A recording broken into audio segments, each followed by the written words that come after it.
welcome to. This is the Louie Bellina Show presented by CC Electric. Residential, commercial, industrial services is what they do at CC Electric. I'm joined, as I generally am on Tuesdays at 1 o'clock, inside the Charles Schwab studio by, I'm going to go with Olin Buchanan. He's of the Go Hour.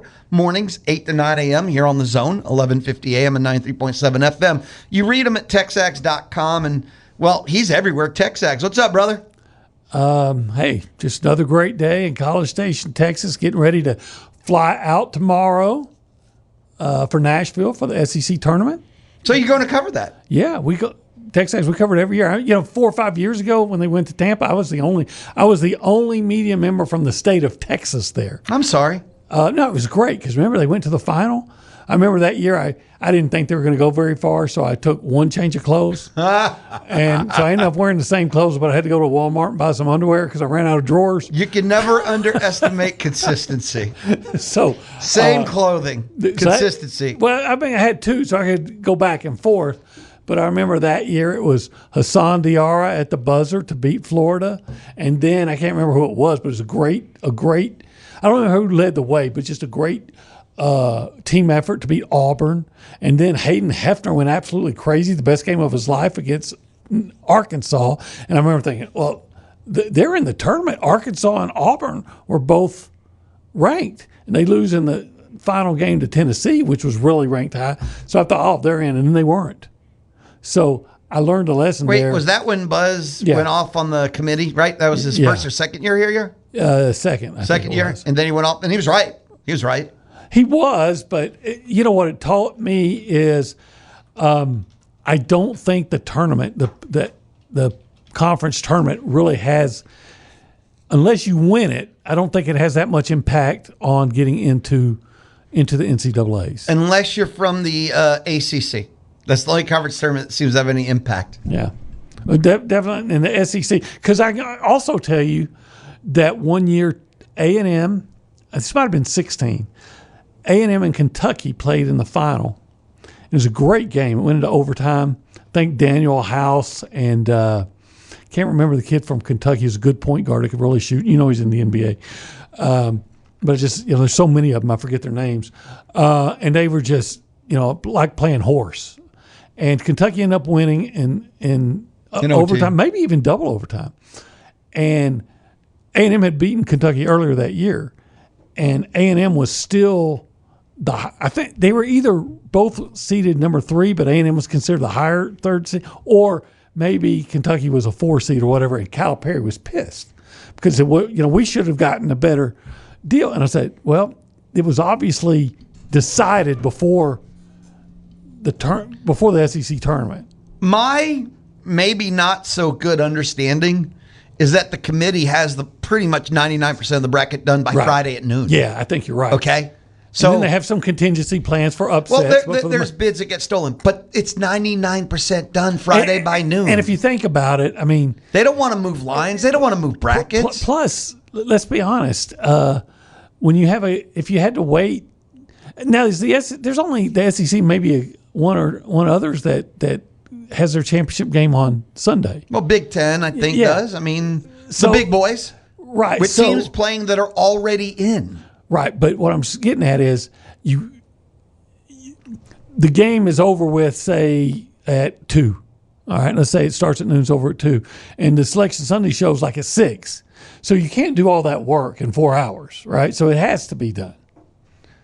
Anyway, it's a fun event. I don't know if you've ever been. It's a fun event. There's a whole lot of Kentucky people there. And as soon as they lose, the tickets drop in prices. They'll give them to you. Yeah. But, the state line is about an hour away from Nashville, maybe less. And there's a lot of Kentucky fans in Nashville. My pastor's wife was a Kentucky fan when we lived up there. So, yeah, it's such a big deal for them. It's to them, it's to Kentucky, the basketball, what football is to Alabama. And so there's always a ton of Kentucky people there. But you see, everybody in their colors. And for the most part, everybody's really getting along and having a good time. And, hey, somebody, A&M's going to play somebody you don't like and you walk in there, hey, gig 'em and stuff like that. So it's a great time. And Nashville is the perfect place to have it. Because? Well, I'm not arguing. Just all right, because. first of all, it's centrally located. The city itself, pretty much centrally located. But secondly, all the restaurants and bars are right downtown, right by The arena. the arena. Whereas like in Tampa, It's a park and walk. It's a park and walk. You could probably park at your hotel and never If you're have downtown. to. Yeah, and never have to use it again and eat like a god, have the best drinks, Right. walk to the arena, then from there to your dinner. Yes. in Tampa, like when it was in Tampa, Yep. there's really not a whole lot around the arena. You know, there's a Marriott not too far away, and there's a couple of restaurants, but nothing like Nashville. So, yeah, I think that's the perfect. What they ought to do, in my opinion, the SEC should just go ahead and settle it that every year they're going to have football in Atlanta. Every year they're going to have basketball in Nashville. Every year women's basketball in Charlotte? Greenville, South Carolina. And then what they ought to do is figure out a way to move baseball. And the people, in Hoover would you'd say you're a heretic for even suggesting this, but move baseball to Dallas or Houston, where you could play every game. Actually alternate between the two. Just put it in the state of Texas. Because don't they have, every year it seems like they're having weather issues in Hoover. So go to one of those places or both like you're suggesting. So State of Texas. You got to give something to the state of Texas. You have to acknowledge the expansion of the SEC. right. And, that wouldn't be that far from, I would say Dallas, but that wouldn't be far from Oklahoma. That wouldn't be far from LSU, A&M, Texas, Arkansas. So a big part of that, but I don't know if they'll ever do that. And just maybe decide to have even your track and field championships at the same place. Maybe that's different, but I don't know if it is. You're looking at the big three, okay? Yeah. And I agree with everything you said, just as long as you actually bring something to the state of Texas. Yeah, well, and again, to me, it's about where you can play where weather won't be an issue in baseball. Globe Life. Yeah. And then in Houston. And you can alternate yours. Because I've driven by it, but I'm not a huge Major League Baseball fan. So you tell me the Atlanta Braves stadium, that's not covered, right? Ooh, I don't want to comment. I don't know. But even if it is, you already got football in Atlanta. Correct. That's why. Houston, Atlanta, Nashville. And I guess you could have a covered stadium in Tampa, Florida, but that's, from what I understand, that's a crap stadium. Florida is a garbage baseball state. Yeah, that's not fair to give them anything. Do they still play in that? The Tropicana. Rays? Do they still play there? Yeah. Yeah. They're supposed to be getting a new one? So anyway, those are just my thoughts. No one asked for them, but I'm sharing them. Well, speaking of thoughts no one's asking for, let me hit you up with this. Okay. Because I was going to ask you, Greg Sankey, speaking yesterday, I believe all it was, talking about how some of the league members have asked to leave the NCAA. I've acknowledged there are those who have said that we should go our own way. I don't think that's the right decision. We have relationships and responsibilities within Division I. NFL is 30 teams, and most major 32. Most pro and MLB is 30, and SEC's at 16. They could add 14 teams, no problem in the world, and start their own league.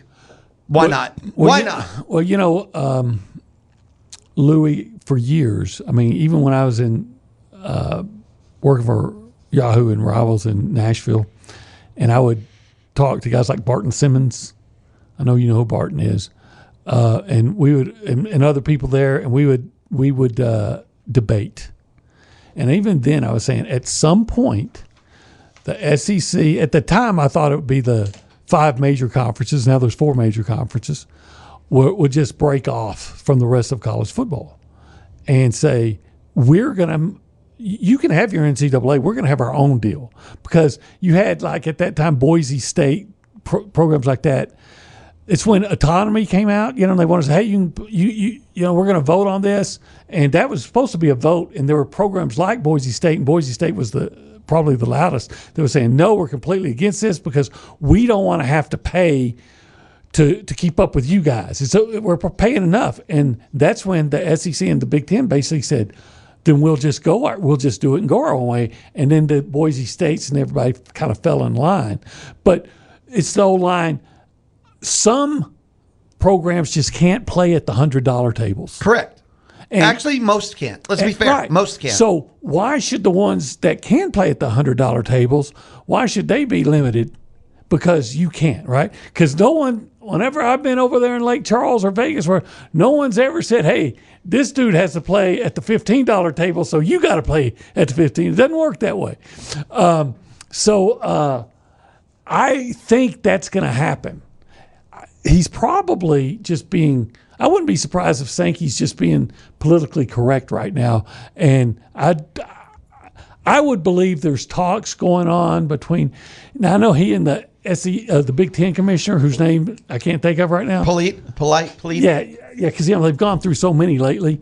I know they don't jibe all the time, but I do believe that there's always going to be talks. I don't want to go with the Big Ten. The SEC can get to 20 and be its only, or go over to 30, like the NFL and MLB. You know what? They're at 16. You know what you do? You go get North Carolina, you take Virginia Tech, you open up a West Coast wing, because at this point you are actually becoming a national brand. It's no longer about regionality. And if they wanted to take, I'm not joking, USC, UCLA, go get Washington, Boise State, you can be 24. I don't think and you be your own league. Yeah, but I don't think they want to play for national championships. And I know they say it's our national championship. I don't think any of that's feasible without the Big Ten.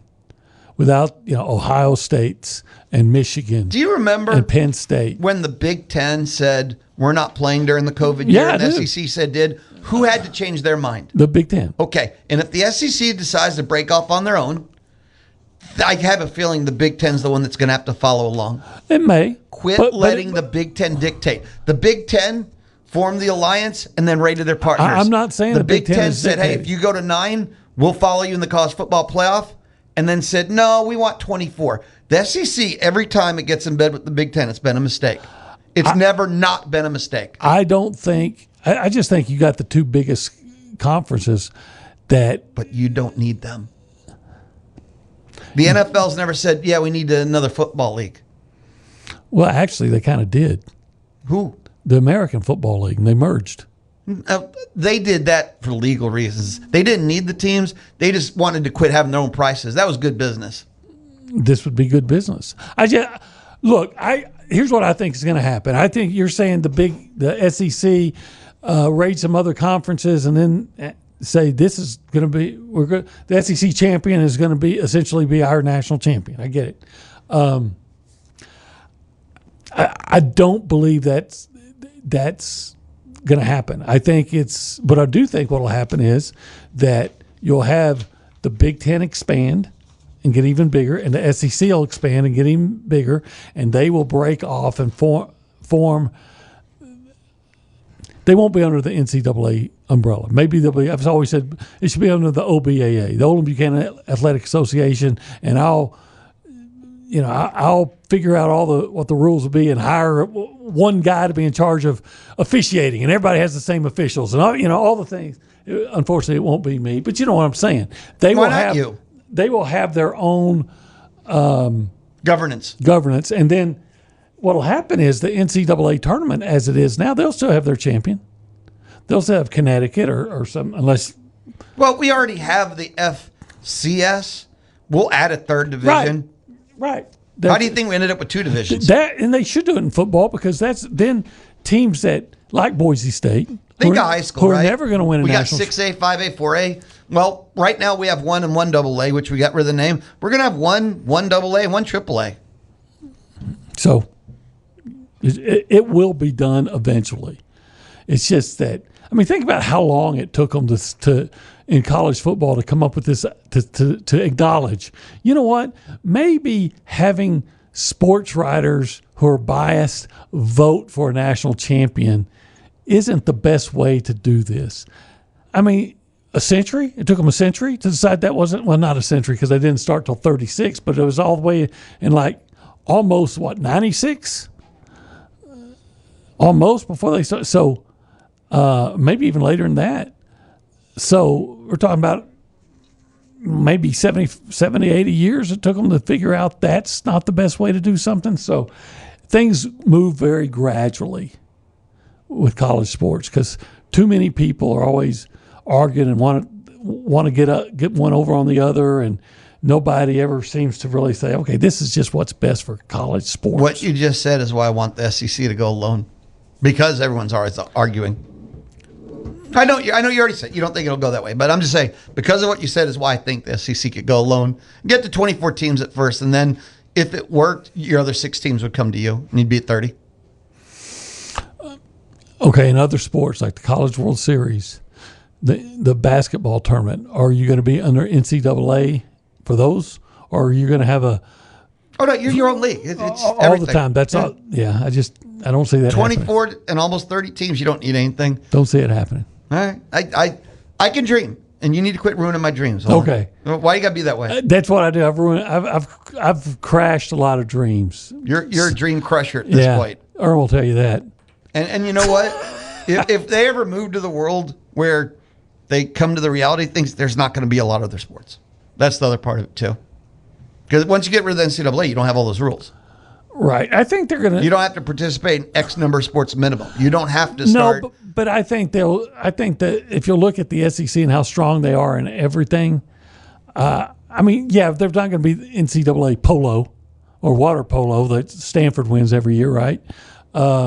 Beach volleyball, but there'll still be volleyball. Well, first of all, I don't think the women's sports will be cut much at all. That won't change because you still got to be Title IX compliant. TV will tell you what they want. But you still have to be Title IX compliant. So there's going to be volleyball, there's going to be soccer, there's gymnastics. And then, I guess it's up to each individual school to be in whatever they want to, what else they want to be in. We'll be back. Olin Buchanan, Louie Bellina, and you can text me at 979-693-1150. 979-693-1150. It's the Louie Bellina Show, presented by CC Electric on the Zone. Make sure to get the podcast of TexAgs Live, the Louie Bellina Show, or Chip Howard Sports Talk Daily at zone1150.com and everywhere you get your podcasts. Louie, What's that? I want to tell you something, Louie. I cannot drive 55.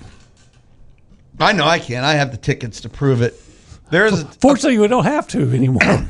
I had a ticket for doing it was either 102 or 104 and a 70. Wow, you deserved it. No. 102? I was in a rush. Yeah. I was 9 hours late to meeting some friends down in Houston. I was trying to make up for lost time. The last time this is fun. I was way back when I was working in Austin. They sent me to cover the first Rangers Astros series in Houston. Oh, the first battle for the boot. Yeah. So that is the greatest rivalry in all sports. So I covered that, right? And so I was there for 3 days. And after the last game, I was going home, been away from home, and I'm driving faster than I should have because I want to get home. I've been away from home for a while. And I got pulled over in LaGrange. And a DPS officer, nice guy, comes to me, says, can he get my driver's license? Of course, I give it to him. He's got me. I'm not going to get mad. I knew I was speeding. And he said, Mr. Buchanan, do you know you were speeding? And I said, yes, sir. You got me. I said, just like that. And he kind of laughed. He said, is there a reason you were driving so fast? I said, I just want to get home. He said, where are you driving from? To Austin. Where are you driving from? Houston. What were you doing in Houston? I explained. And he said, all right, I'll give you a warning. Just slow it down. So you got lucky. I did. You got lucky. So, thank you, Mr. DPS in LaGrange. You know who you are. I almost never get warnings for anything. I mean, I've gotten no seat belt. Oh, your tail light. And not even warnings. I just got the straight tail. I'm like, everyone gets warnings for tail lights. Not me. Huh. Yeah, I'm just unlucky. The last time I got a ticket, I was in Tennessee. No, that's not true. The last time I got a ticket was I was going to the LSU A&M football game, and I was. You've been to Baton Rouge, right? Yeah, of course. But you're in Lake Charles. You're coming down that really steep bridge. It's huge, and he was waiting at the bottom of the bridge where if you put it in how neutral. hard you have to work to get arrested in Louisiana? No, listen. I'm just saying. You could be going down the highway with body parts flying out of your car, and they might not pull you over. But if you're speeding with a Texas license plate, they're going to. And you know what? Coming down that bridge, anybody who's been to Lake Charles knows what I'm talking about. You could put your car in neutral, and you're going to. By the time you get to the bottom, you're going to be going over the speed limit. And I wasn't going any faster. They have a speed limit in Louisiana. It was like at that point. I think it's called Westlake, Louisiana, which is right next to Lake Charles. I think it was 60, maybe 55 even. And when I'm coming down that bridge, and I was just going the same speed as like traffic, right? I was just the one they picked. And I remember David Meeny, Olin. Yeah, and I remember Nuno, because Nuno was with me, and he said, "Why aren't you upset?" I'm like, well, I don't like it, but I was technically speeding, and I don't like it, but what am I going to do? Going to ruin my day over a $300 ticket? No, I didn't. I wish I had that $300 in my pocket right now, but it would have been spent anyway. So, I remember the first time I went to Louisiana. I remember two things about it. One, we were doing like 80 and got passed by every car. Right. We were in place, and it felt like you were driving on railroad tracks. Oh yeah, that part. Just goes without saying. Yeah, that part was a gimme. I mean, it felt like you're driving over the gators. They can't find money for improving their highways and other social necessities, but they can always find money to pay their players. When we drove back home, even when they're not supposed to. The other guys in the car weren't necessarily felt comfortable driving at those speeds, so they gave me the keys and said, "Fine, you." And drive. That's when you were going 102 and a. No, 70. That was a different time. I was driving to Houston the day of the first ever game at Enron. Okay. And I was supposed to be in the night before to meet my friends who flew in from Cleveland, and I couldn't come in the night before. So when I woke up that morning, I felt especially late. All right, trying to make up for lost time. And I was meeting them at the original NEFA's down in Houston. Oh, okay. And I didn't want to be late for lunch. Well, there you go. I understand that. You can look at me and know I'm rarely late for lunch. Missed a lunch, let alone late for lunch. I said there's two things that struck me about Louisiana. We get across the border, I don't know, 6, 7 a.m., and walk into just a convenience store, and you look behind the counter, and there's all the liquor bottles behind a convenience store. Yeah. That's not true in Texas. And I just remember going, I almost cried. It was so beautiful. I was like, this is the greatest thing I've ever seen. Louisiana's an interesting place. I always tease my son, he's home and he's leaving tomorrow.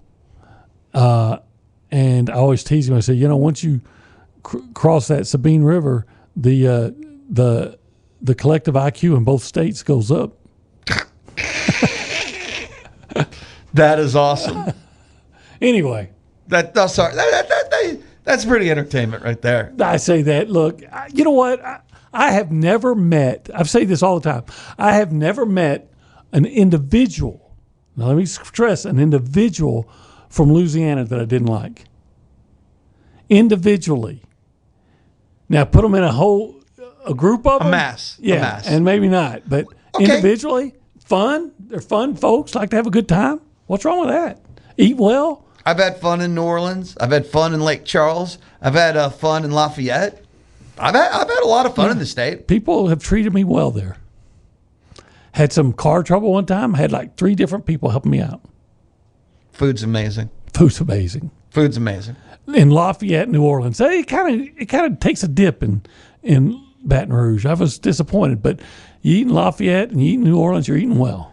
Okay, so you thought the food took a dip in Baton Rouge. The places I went to, I thought were glorious. Okay. But I didn't go to the places that were recommended. I did. And I was like, I'm kind of disappointed. Maybe if Lafayette's one of the best eating towns I've ever been to. Lafayette is a good place to eat for food. It's really good. Yeah. Okay. Same story. Now, why were you in Lafayette? On the way to,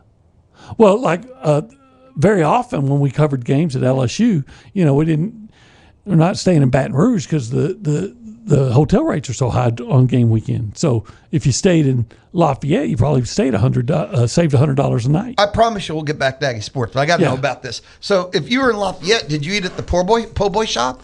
I didn't. I ate at Préjean's. Yeah, of course. Yeah. That was good. That was really good. And then some places we ate, I can't even remember what it's called. And then there's that one place. It's a chain, but it's pretty good. It has the the crawfish in a tuxedo out front on the marquee. It's called Dragos. Did you eat at the cafeteria place? Huh? The cafeteria place? No, never went to a cafeteria. Found a really good breakfast place. It was awesome with some kind of like an omelet with an etouffee omelet. How did they pull that off? I'd be in. Yeah. I'd be in.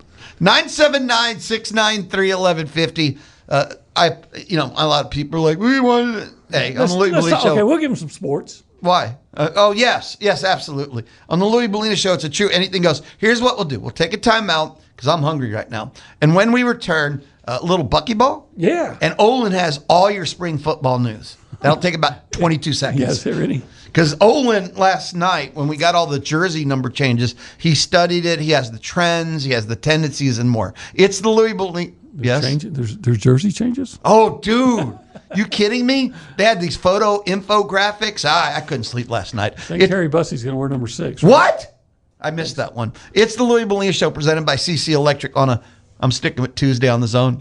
Every Monday at noon, Mitch Lyde of The Athletic joins the Louie Bellina Show to talk college football and college baseball. So let's go! Listen right here. Right here. Listen in on the Zone. On the Zone. The Louie Bellina Show presented by CC Electric.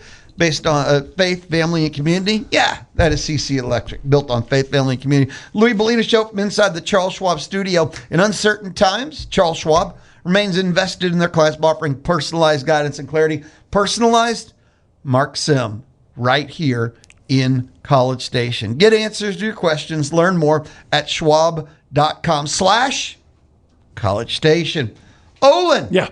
Bucky ball. They did it. Needed to win 3 games in the last 4. After the loss to Texas, they needed 2 dubs. Yeah. They did it. They beat Blue Blood, Kentucky. They needed 3 overtimes on the road, and people said rock fight. I just thought it was a death match in a cage. They did it. And in the end, Bucky took over, and you know the whole line of things. He came in the last D1 coach hired and inherited one player who played. He didn't. That's the point. The portal was 90% gone, and he did it. They finished. I don't know how you can't be just thoroughly impressed with Bucky McMillan, with players. You'll pick one. Rashawn Agee, Griffin. Dominguez has been kind of off of late, but you took a guy. Basically, you took leftovers, and that's not meant to be a shot. But you know what I'm talking about. All the premier guys in the portal were already gone by the time Bucky got involved, and yet he found guys and put them together and put them in this system, and it makes no sense when the number one guy you got, Bucky was already behind. And the big name that he was able to land was Mackenzie Mbako. And then you lose him. NBA prospect. And you lose him. So, when you just think Buzz Williams left this program empty he had one walk-on guy that stayed, and Bucky comes in late and works, comes from behind and gets this guy Mbako, and then he gets hurt. And all the other, quote, leftovers, I don't mean that in a derogatory manner, and, they get off kind of a slow start. Remember what happened to them in Oklahoma State, right? They got destroyed. And yet he somehow got the very best out of this team. And the very best is dang good. And they're going to be in the NCAA tournament. And I remember at the beginning of the year, before they started playing, saying if they win 17 games, it goes 17-16. I'm not talking about the tournament. I'm saying just have a winning record and don't embarrass. They should have a parade for Bucky McMillan. They're going to the tournament. When you think about all the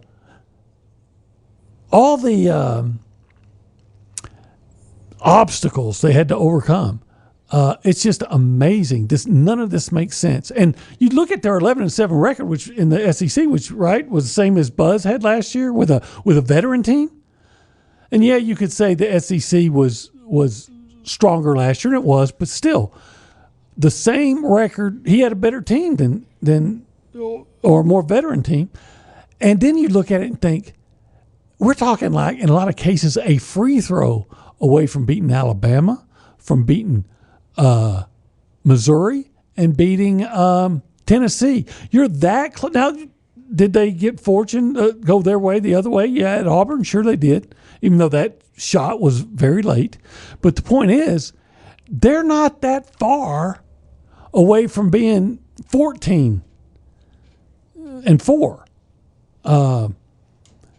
They've only been they've only been beaten badly, outclassed. I was going to say they've only been outclassed by Florida. Oklahoma State. Well, in conference play. Oh, sorry. Yeah, in conference my play. bad. And then they got beat bad by Vanderbilt. But over the course of a year, 18 games in conference play, you're going to have at least one game, usually more than that, where you just don't play well. And that was the game. They just didn't play well. It's a no-show game. It's always a road game. And it happens to every single team. Yeah, and for some reason, that Vanderbilt gym is a problem for A&M. It's a problem for a lot of teams. But so they didn't play well that game, and that's going to happen like we just said to everybody. I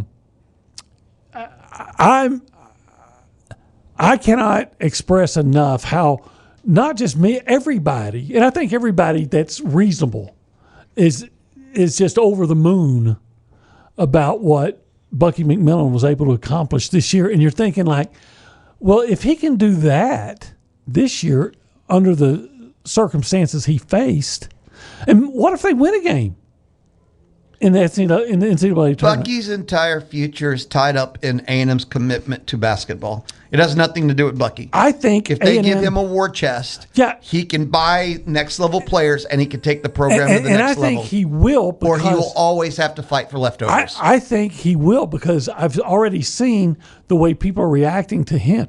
It's his personality. It's the way he's just a normal guy. When was the last time A&M had a good guy?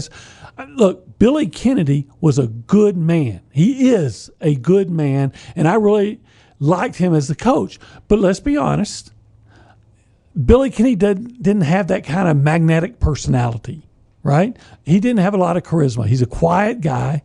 But I wasn't here when Gillespie was coaching. Obviously a great coach. And a very excitable guy. Could be volatile. He was not huggable. Okay. All right. And then Melvin Watkins, I wasn't here for that, but I saw how that went. I covered Tony Baroni, who's about as huggable as a porcupine. Yep.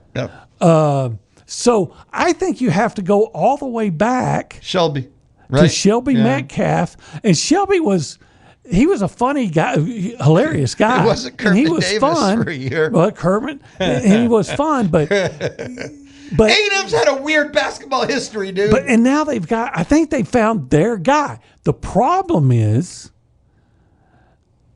what if something happens with Nate Oates at Alabama? Is Mama going to call again? Mama needs to shut up. Okay. Here's you know what I mean by Mama calling again. Look, Bear Bryant. Yeah. So Mama just needs to shut up. Okay. Now, obviously, they're not calling anytime soon. What Nate Oates did this year is actually pretty incredible. No, he did it. Yeah, but what if he leaves for some reason? But this is where you get to solidify yourself with Bucky. I keep saying, look, A&M's future with Bucky is just determined by money. If you give him the war chest he needs so they can buy the upper tier players, if he's going to have to fight for the mid tier because that's all the money he has, Mama doesn't have to call very hard. Mama doesn't have to place a hard phone call. If you let Bucky build his own kingdom here and you give him the money for the kingdom, don't make him have to want. Don't make him have to ask 3 times. Don't make him have to place a phone call and 2 follow-ups. Let him know that he can have everything he wants here. Don't make him work for it. I agree with all that, and I do believe he's getting more funding than maybe people But what is more relative to what A&M's willing to do, or is it relative to what Alabama's willing to do? I'm just saying more than people believe that he's getting. Well, his salary, okay, his current roster's like $10 million. It's on par with the above. It's not the upper tier, but it's above the mid tier. A&M's roster is on par actually with many of the teams they beat. Yeah, like I'm not going to say it was one guy they overpaid for because they had to. And they won't be in that situation. And I think he's going to recruit well, and kids are going to want to play his style. I think it's just we're always talking about how the future is bright at A&M and everything, and you're like, okay, yeah. I've heard that for 50 years. Right, yeah. But I think in this case, you've got the timing and the right guy at the right time. And I think what's happening this year proves that. A&M's going to have to raise their ticket prices, maybe double and Again? triple. Yes. So to fund all this, that's part of the commitment. It's not just going to be the NIL people. You're supposed to make money in basketball, and to the point where it can help fund the entire athletic department. I mean, there's a lot that goes into this. Basketball, even at North Carolina, doesn't fund the entire athletic department. No, it funds itself, right? But it can fund itself. And I think that's good enough. If basketball could fund the athletic department, then the ACC would have let Florida State and Miami. But it's not supposed to lose or barely break even. You make money on basketball. You're supposed to. And I think they're getting closer to that. All you got to do is look at the crowds.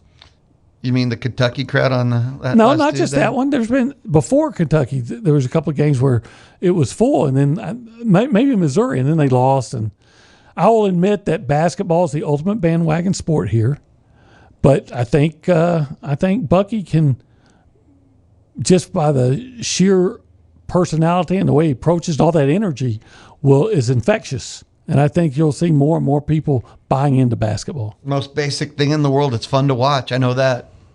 You watch some of these A&M teams win games, and it wasn't fun to watch them win. You did it because it's fun to win. I love Aggie basketball, but this team's fun to watch. Yeah, they are. Imagine what it may be like when they have a higher caliber of athlete and then also more size. Playing that style. I think. How much more size do you think he wants? Because I don't think Bucky Ball is built for 7-footers. I know it may not be, but you don't want they got a couple of 7-footers on the team now, and at least one of them maybe can develop. Another one, I would let him go, but you don't want to be in a situation where your 6'8" guy is your inside game. Yeah, your soul inside game. Yeah, without a doubt. I mean, that's an easy call. I'm fascinated to see, because we're just seeing year one what he has.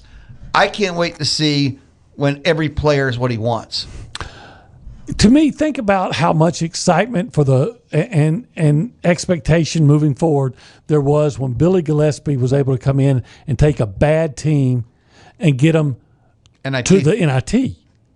Well, this guy took over a bad team, not a bad program because they're good, but he had no team. He had no team. I credit Billy Clyde Gillespie with turning around Aggie basketball's fortunes, because since him, A&M basketball has been a 20-win NCAA tournament team for the most part. But that's all A&M is, and everyone's kind of a little flat with it. You could tell, because people are like, well, they made can't get Sweet 16 twice. They can't make the Sweet 16. It's only happened twice, let alone get past it, right?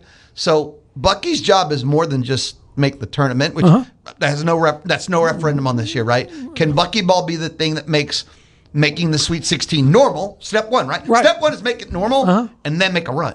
Yeah. That's what we need to know if Bucky ball is. Right. And because it's guard based, the answer should be yes. But the point I'm saying is that when you take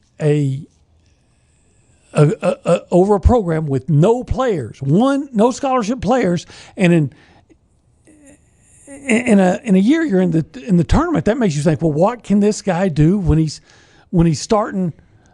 not starting at a disadvantage?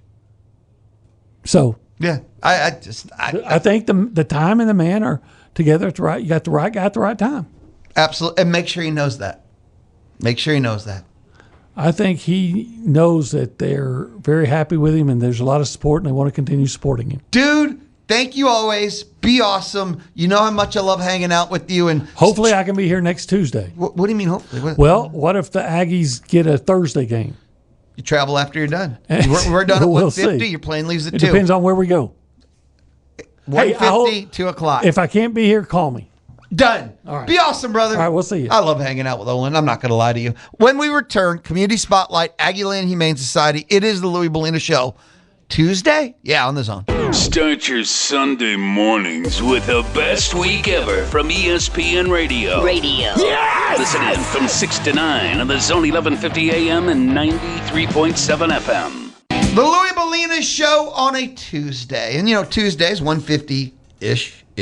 We have the Community Spotlight, where I visit with another nonprofit from around Bryan College Station, and we hear their mission, hear their story, and maybe you find out how you can help, or maybe you're like, whoa, I need the help. But you can check out more. And today, we visit with Aggieland Humane Society. Yeah, I know that. Lorana is with us. How you doing? I'm doing well. My companion and I made it here in one piece, despite the many trials of the drive. But Lorna, we're always happy to see you. Of Aggieland Humane Society, brought a friend with her. Why don't you tell us who is wrapped in a blanket, staring me down, ears up? He's trying to report on my driving. This is Egg. He's about a year old. He's a Chihuahua, and he's a very good boy, but he does have strong opinions on the proper braking procedure for the Ford automobile. That is so awesome. If it's too quiet when you're driving, this is your guy. You're saying that Egg was not a fan at all of your braking preferences. No, and the last dog I brought wasn't either, so maybe the problem is me. You might need to consider, maybe they shouldn't be in the front seat, or they're not fans of your driving. No. We'll I work like on the improving. idea of having a commentator, a professional. So Absolutely. Egg is our buddy of the week here. Yes, he is. He and some of his friends that were brought in by animal control are adoptable now at Aggieland Humane Society. They're waiting for their forever home. So if you want to check them out, you're always welcome to stop by the shelter during our business hours, 12 to 6, Monday through Friday, and 12 to 5 on Saturday. Also, if you're feeling glued to that couch, check us out on our website, which is aggielandhumane.org. I know we have some important basketball games coming up, and we don't want to tear you away from those. That's funny. It's halftime, and you got some time, and you're like, wait a minute. Egg, maybe I'm looking for a cat. There's all kinds of animals. aggielandhumane.org? Indeed, very correct. Clicked on our adoptable pets page. We have cats and dogs right now, all looking for homes. aggielandhumane.org. Egg is our party animal. No, not at all. Egg is so chill right there in the blanket. He's recovering. Again, traumatized by the breaking of one Lorna. That's the best way to put it. What else do you have going on at Aggieland Humane right now? So there's a lot of good stuff. As you may know, this Friday is the 13th of the month, which is, I know, big day. Don't throw the juju on me. Well, I won't, I promise, but it's big in tattoo culture. So we're partnering with a local tattoo shop, Sacred Sisters, for a flash tattoo and adoption event. We will have both cats and dogs at their shop off University Drive from 10 to 1. So come by, check us out. Lots of good pets there. And, if you need some more ink, you should check on their Instagram. They've got their sheets up there already. What's the name of the tattoo shop again? Sacred Sisters. Sacred Sister Yes, Tattoos. Sir. Now, 10 a.m. to 1 or 10 p.m. to 1 a.m.? This is a good point. We of the Humane Society will be there from 10 a.m. to 1 p.m. Gotta check. You're so right. And the ladies will be tattooing until they're done. Last time we did an event with them, they were going into the wee hours of the night. That's so awesome. Get in line early. I know many a tat parlor that is not open until 10 p.m. So that's why yes. I have to check here. See, and my bedtime's earlier than it used to be, so I've completely forgotten about that. Oh, that's good. So this Friday, Yes, sir. 10 a.m. to 1 p.m., Yes. the tattoo parlor Sacred Sisters off of having an University event Drive, right by the Hilton, right around the side. That's so awesome. I know the one. Yeah, over there. yeah. And there'll be animals out there. You Yes. come hang out with the animals, get a tattoo, maybe get your tattoo, worked on, got to get it colored up get a sometime. little touch up. That is very cool. What else you got? Well, right now we're working on our perfect pageant. As you guys may recall, in the fall we had bark leaders, so now the cats have their time to shine. So it's very similar. You can enter your cat. It's posted on our website. You post a photo. You tell us a little bit about their story. And then you share their information online to help other lost and homeless pets in the area. And Way cool. Now, where do you do this? AggielandHumane.org yes, again? AggielandHumane.org. We have a banner. You'll click on it and you can find out all about the contest. Every dollar you raise goes right back into the shelter, and we will be electing, I suppose, although that's a strange word for a monarchy, electing a royal court at the end with special prizes and a photo shoot and the prestigious title of spokescat for Aggieland Humane. Wait, Spokes Cat? Oh, indeed. It's very serious. Wow. Okay. Check that out. Please. AggielandHumane.org. Yes. You could check out the tattoo event Friday, 10 a.m. to 1 p.m. Indeed. More information, AggielandHumane.org. You could check out Egg and just really all the animals that are available at Aggieland Humane. You don't remember the hours are open. Where are they located? What's the phone number? AggielandHumane.org. Yes. Lorna, thank you for hanging out. Thank you for bringing Egg here. Just thank Always you for happy everything to you be do. here. That's very kind. I'm back tomorrow at 11. Have an amazing Tuesday. This has been the Louie Bellina Show, presented by CC Electric on the Zone. Peace. You can hear the Paul Feinbaum Show weekdays 2 to 4 here on the Zone. Presented by Polaris Fun Center. Paul Feinbaum is SEC Country, and Aggieland is SEC Country too. Join Paul weekdays 2 to 4 here on the Zone. Polaris Fun Center sells and service Polaris ATVs, Rangers, Razors, Global Electric Cars, Brutus, and the Polaris Slingshot. Polaris Fun Center, where they sell and service fun, not tractors. The voice of the SEC. And you can hear Paul Feinbaum weekdays 2 to 4 here on the Zone.